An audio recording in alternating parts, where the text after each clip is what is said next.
भ्रष्टाचार के हमाम में सब नंगे। नमस्कार, मैं हूं शंकर दत्त पंत। झारखंड में ईडी की कार्रवाई के बाद घमासान मचा हुआ है। इस कार्रवाई के बाद भ्रष्ट अधिकारी बेनकाब होने लगे हैं। लूट की छूट का खुलासा लगातार हो रहा है।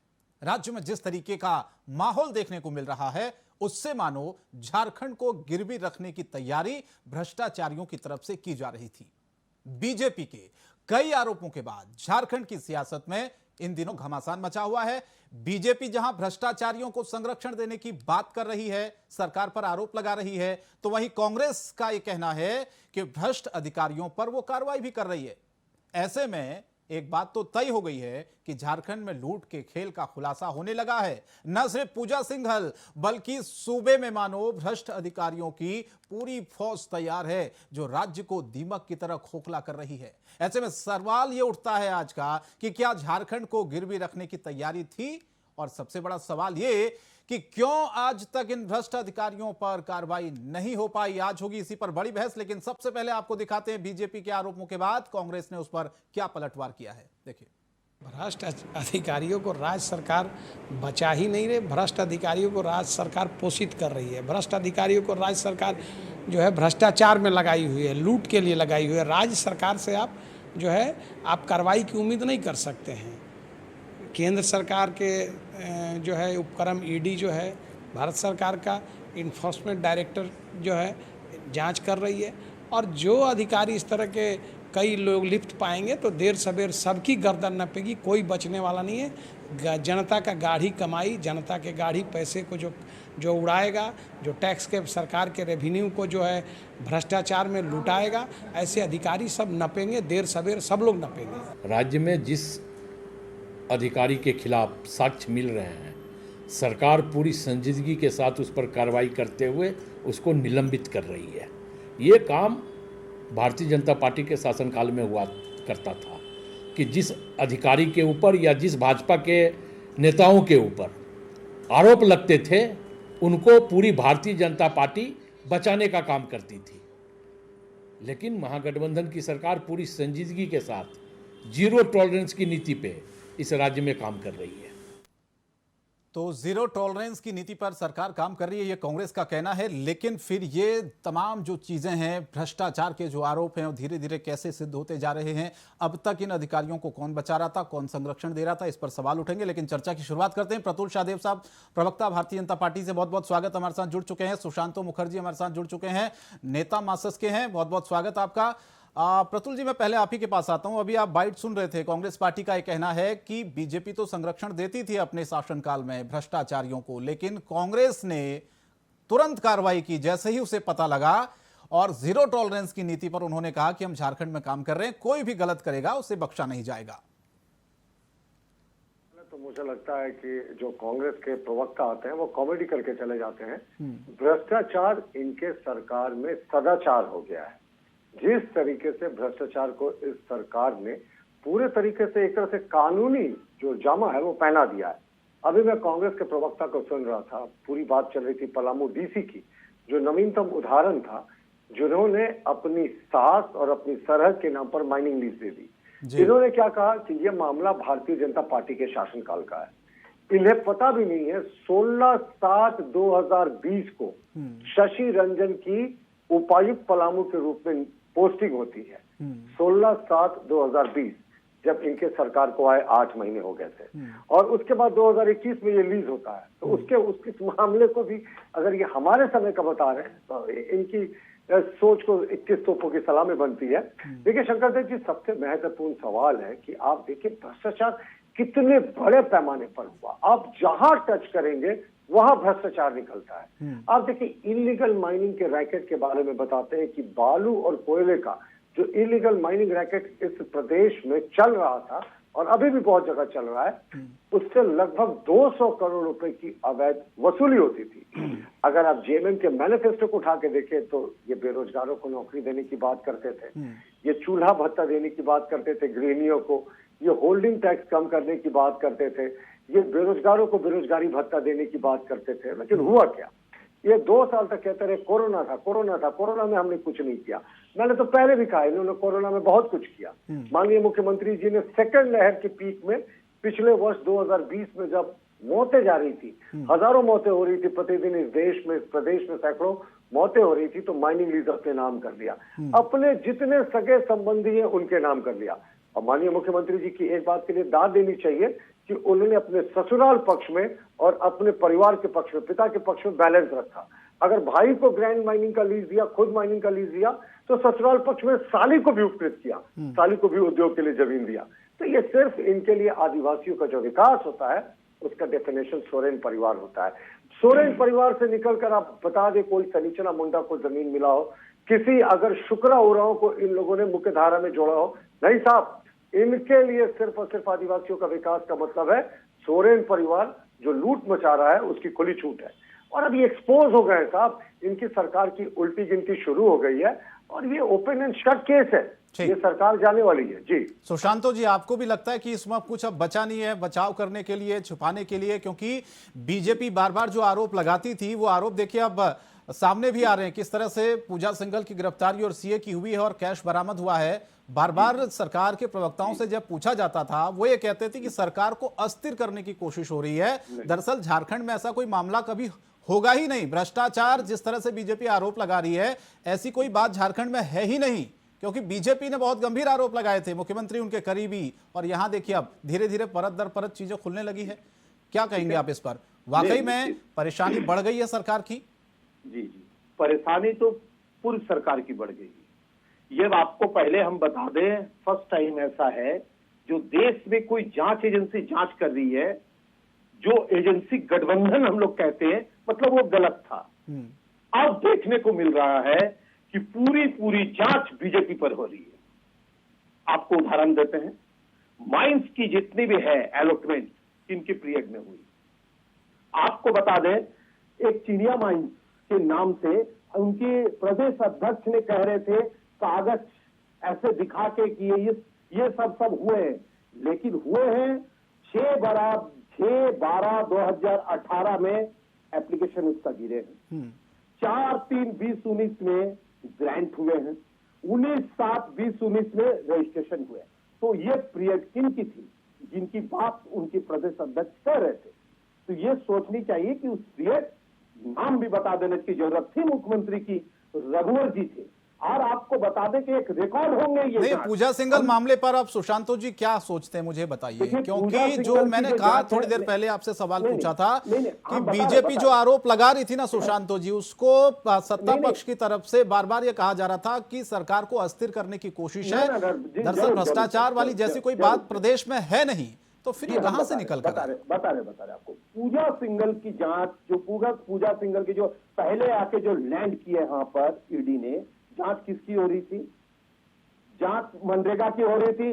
और मनरेगा की जांच होते होते इन लोग जांच स्टार्ट होते साथ कहने लगे कि भाई मुख्यमंत्री जी इस्तीफा दो। जांच हो रही मनरेगा की। अब जब माइंस की जांच आई तो माइंस में भी इस्तीफा मुख्यमंत्री से मांग रहे, लेकिन पीएड रघुवर जी की। ये तो सोचने वाली बात है, जनता सोचेगी।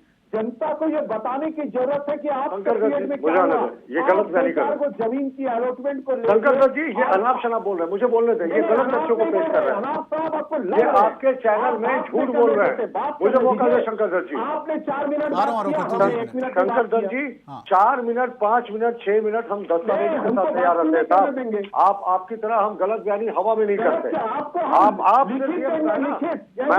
नहीं, मुखर्जी जी किसको बचाने की कोशिश कर रहे हैं आप? नहीं, आप ये बताएं कि मुझे सिर्फ एक चीज का जवाब दें कि माननीय मुख्यमंत्री का जो माइनिंग लीज रिन्यूअल था वो कब हुआ था? मैं तो हट जाऊंगा, आप अगर अकेले बोलवाना है बोलवाइए। नहीं, अकेले नहीं बोलवाना है, शंकर दत्त जी इनसे पूछिए, हेमंत सोरेन का माइनिंग लीज का नवीनीकरण किसके कार्यकाल में हुआ, किस स्थिति को हुआ? कार्यकाल नहीं, किनके कार्यकाल? अरे बोलिए ना, किस कार्यकाल में हुआ? आप मुख्यमंत्री जी का जो माइनिंग रिन्यूअल है अरे बात वो तो अप्रैल में हुआ। किस समय में सितंबर 2021 में चिट्ठी लिखी। क्या हुआ? ये किसके कार्यकाल में हुआ? ग्रैंड माइनिंग लीज का कार्यकाल किसमें हुआ? जो पलामू के डीसी थे उन्होंने अपनी सास और सरहद को किसके कार्यकाल में देते हैं? माइंस के लिए मुख्यमंत्री जी ने अपनी साली को और अपने भाई को लैंड और माइनिंग किसके कार्यकाल में दिया? ऑडियो भी डाउन कर देखिए मुख्यमंत्री जी का शासनकाल पारदर्शी है, रखने दीजिए, पारदर्शी तरीके से भ्रष्टाचार हुआ है, पारदर्शी तरीके से लूट हुई है, सिस्टम का बिल्कुल ट्रांसपेरेंट है। सोरेन परिवार का कोई भी रिश्तेदार है, ससुराल पक्ष का या इनके पिता के पक्ष का सब उपकृत हुआ है। आप बताएं मुख्यमंत्री ने माइनिंग के बोलेंगे का कोई दूसरा उदाहरण पूरे देश में है? रखेंगे माननीय मुख्यमंत्री ने की बात भी किया, माइनिंग मंत्री भी थे, और जब उनकी सरकार पर तलवार रखी है ये तरह तरह की गलत बयानी कर रहे हैं। क्योंकि झारखंड और ये उद्योग के लिए माननीय मुख्यमंत्री जी की जो पत्नी को चालों में जमीन दिया गया वो भी 2021 में दिया गया, आदिवासी के कोटे से। माननीय मुख्यमंत्री की पत्नी उड़ीसा की रहने वाली है, अच्छा आप झारखंड हमने बोलेंगे क्वालिफाई नहीं करती। और क्या इतने आदिवासी उद्यमियों में माननीय मुख्यमंत्री की पत्नी थी, माननीय मुख्यमंत्री जी की साली एक सबसे योग्य थी, उड़ीसा की रहने वाली होने के बाद उनको भी जमीन दिया जाता है। माननीय मुख्यमंत्री के भाई को ग्रैंड माइनिंग लीज दिया जाता है कंपनी को, तो क्या इनके अलावा कोई आदिवासी झारखंड में योग्य नहीं है? लेकिन झारखंड में आदिवासियों की परिभाषा क्या सोरेन परिवार है? मैंने कहा ना शंकर दत्त जी कि लूट का पारदर्शी खेल था, माननीय मुख्यमंत्री की उल्टी गिनती शुरू हो गई है। सुशांतो जी ये बताइए कि अगर शंकर जी हाँ ये माननीय मुख्यमंत्री की मुहूर्त नहीं देखने वाले हैं। सवाल तो सुनिए मुखर्जी जी। मुकदमों का जो काउंटडाउन है वो शुरू हो गया है। 20 तारीख को ये इलेक्शन कमीशन में जवाब देंगे, उसके बाद इलेक्शन कमीशन का कॉल है। लेकिन हमारे भी किसी विशेषज्ञों का कहना है कि माननीय मुख्यमंत्री जी की सदस्यता नहीं बचेगी, और अगर उनकी सदस्यता जाती है तो सरकार जाएगी। अगर ये सरकार बच जाती है तो मैं 8वां आश्चर्य मानूंगा। ये इलेक्शन कमीशन का कॉल है, लेकिन जिस तरीके से लूट बचा हुआ था, डिस्ट्रिक्ट माइनिंग अफसर जिस तरीके से तहसील करके ये सुमन कुमार को देने की सूचना मीडिया में आई है, इसके बाद क्या बचता है? ये सुमन कुमार। अच्छा सुशांतो मुखर्जी मुझे एक बात बताइए, अगर ईडी जांच नहीं करती तो क्या ये जो भ्रष्टाचार की परतें खुल रही हैं इसका किसी को पता चलता? और आज तक क्यों नहीं हुआ ऐसा, मुझे बताइए। शंकर जी हम लोग हमेशा कह रहे थे भ्रष्टाचार है, बिल्कुल, ये अपनी एजेंसी से बीजेपी बार बार इस बात को कह रही थी सुशांतो मुखर्जी, और सरकार में सहयोगी जितने भी लोग हैं वो इस बात को मान नहीं रहे थे, वो इस बात को दूसरे एंगल से देख रहे थे कि सरकार को अस्तित्व करने की कोशिश हो रही है। अब तो सबके सामने पिक्चर क्लियर है ना मुखर्जी जी? आवश्यकता नहीं है तो बात रखने। देखिए ये सरकार में आप देखें ना, सरकार का ट्रैक बोलेंगे, मुख्यमंत्री अपने आप को, अपनी साली को, अपनी पत्नी को, सबको उपकृत करते हैं। अगर आप दूसरा उदाहरण देखें, मंत्री मिथिलेश ठाकुर मंत्री रहते थे, खुद ठेका पट्टा का काम करते और वो कहते हैं मैंने रिजाइन कर दिया। किसको रेजिग्नेशन भेजा?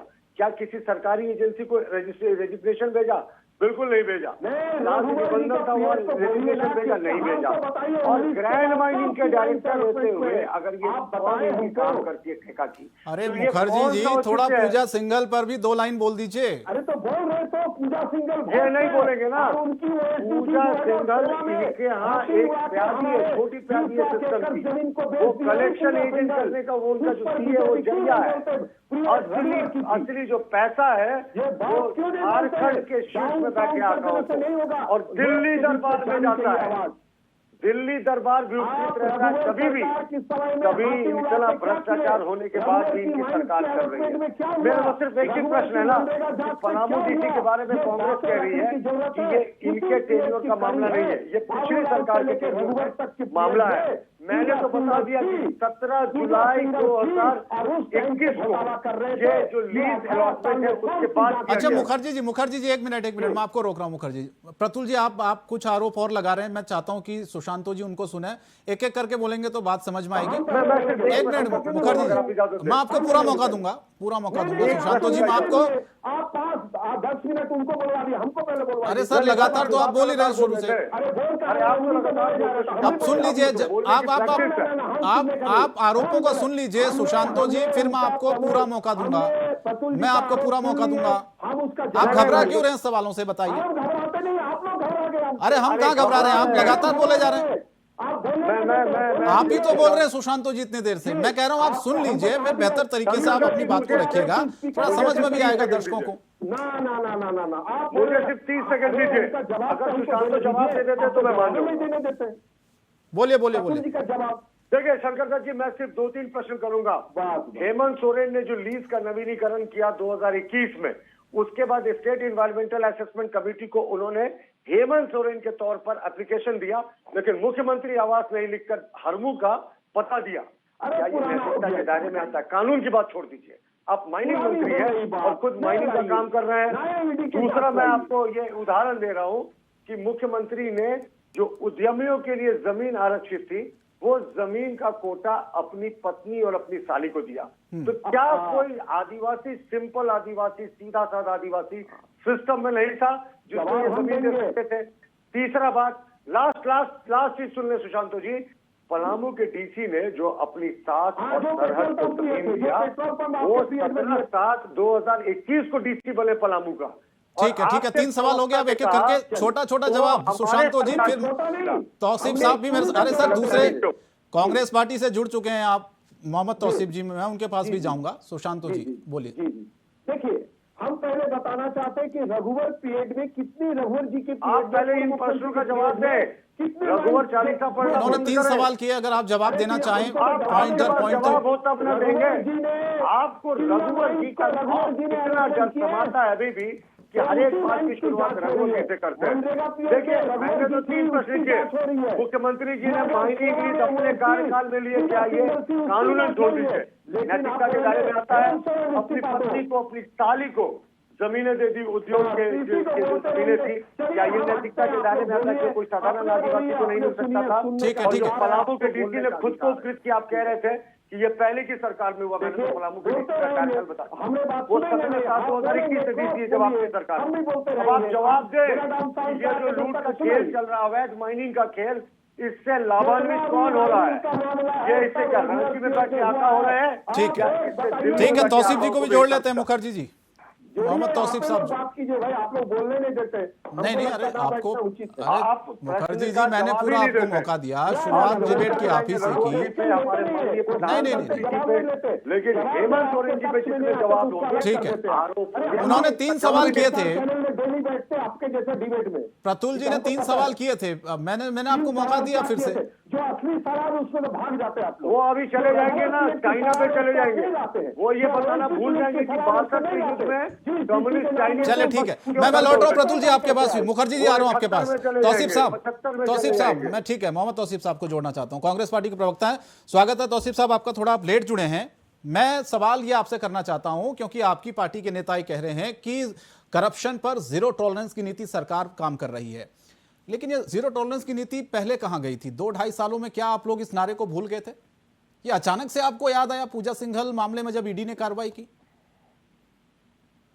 ये कार्रवाई किया है, जो भ्रष्ट लोग हैं उनसे कार्रवाई किया है, जो भ्रष्ट होंगे वो पकड़ेंगे। तो कौन संरक्षण दे रहा था तौसीफ साहब इन भ्रष्ट अधिकारियों को? रघुवर दास ने दिया है,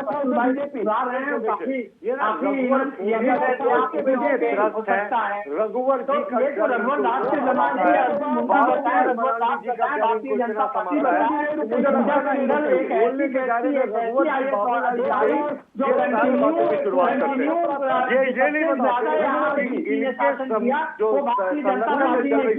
जो पिछले 2-2.5 साल से कौन इन भ्रष्ट अधिकारियों को बचा रहा था?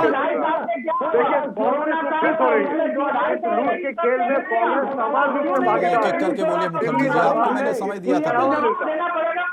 ये क्या है कि बाबूलाल जी को ये कभी राहुल गांधी के बारे में नहीं बोलती है, क्योंकि उनको पता है कि जैसे ही राहुल गांधी के बारे में नहीं बोलेंगे ये बेइज्जत हो जाएगी। तो ये कुछ भी बोल देंगे, एक एक करके देखिए मुखर्जी जी आपका समय समाप्त हुआ। आपको मैंने पहले समय दिया। मैं गुजारिश करता हूं सुशांतो जी, प्रतुल जी और तौसीफ जी से मेरे भी सवाल हैं, वो समझ में नहीं आ रहा किसी को। तौसीफ जी, सुशांतो जी, आप इस तरह से किसी के बीच में बोलेंगे तो फिर कहां समझ में आएगा किसी को? फिर आप कहते हैं आपको टाइम नहीं दिया। एक मिनट में रोक रहा हूं दोनों को। प्रतुल जी आपको भी रोक रहा हूं, सुशांतो जी, प्रतुल जी, मात्र 2 मिनट के लिए मैं रोक रहा हूं दोनों को, मात्र 2 मिनट के लिए रोक रहा हूं। मैं पूरी बात समझ में आ जाए तौसीफ साहब क्या उस पर सफाई देना चाह रहे हैं। और मेरा भी उनसे ये सवाल था कि जीरो टॉलरेंस की नीति ये 2.5 साल 3 साल बाद आपको कैसे याद आई? जीरो टॉलरेंस भ्रष्टाचार माल का हिस्सा इनको भी मिलता है, अवैध कांग्रेस का राष्ट्रीय दरबार भी उसमें होता है। राहुल गांधी नाइट क्लब में क्या कर रहे थे?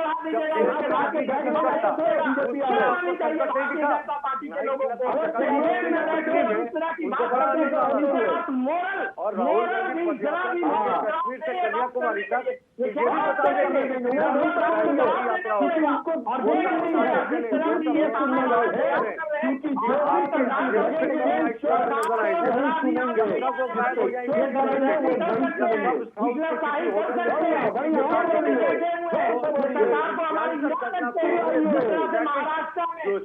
अरे तौसीफ साहब, मेरा सवाल ये है कि जो भ्रष्ट अधिकारी हैं उन पर कार्रवाई करने से सरकार क्यों डर रही थी, ये बताइए।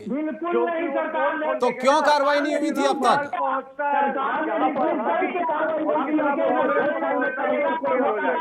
इसीलिए बोलने से डर रहे हैं, इनको हिम्मत नहीं है जिला कानून कार्रवाई करने की। सबसे बड़ा लूट का दरबार खालिद। अरे ईडी अगर कार्रवाई नहीं करती तौसीफ साहब तो ये भ्रष्टाचार का खेल चलता रहता।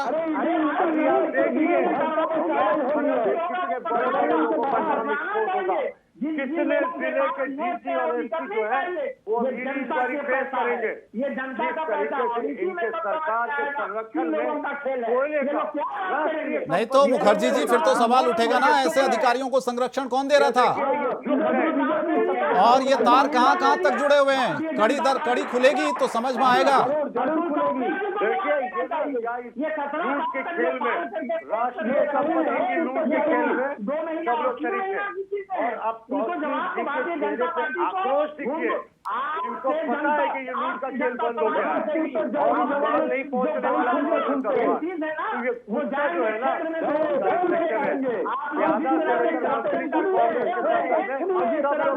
चलिए तालियां तो किसानों ठीक है। या तो विधायक है या इनका सरकार को लेना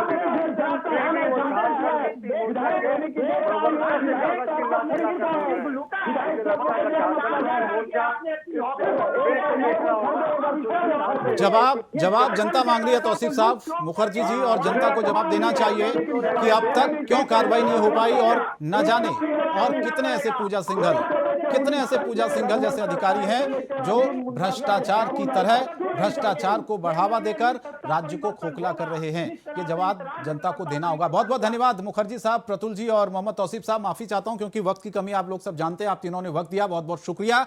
लेकिन सवाल यह है कि जिस तरह से कार्रवाई ईडी की तरफ से हुई है उससे सियासी तापमान झारखंड में बढ़ा हुआ है। जहां पर सरकार यह कहती है कि कार्रवाई हो रही है, जीरो टॉलरेंस की नीति पर काम करी, लेकिन बीजेपी एक के बाद एक आरोप लगा रही है और कहना है कि सरकार और उसके जो अधिकारी और उसके जो आसपास के नेता हैं पूरी तरह भ्रष्टाचार में डूबे हुए हैं। बड़ी बहस में फिलहाल इतना ही, लेकिन इंडिया वॉइस पर खबरें जारी हैं। नमस्कार।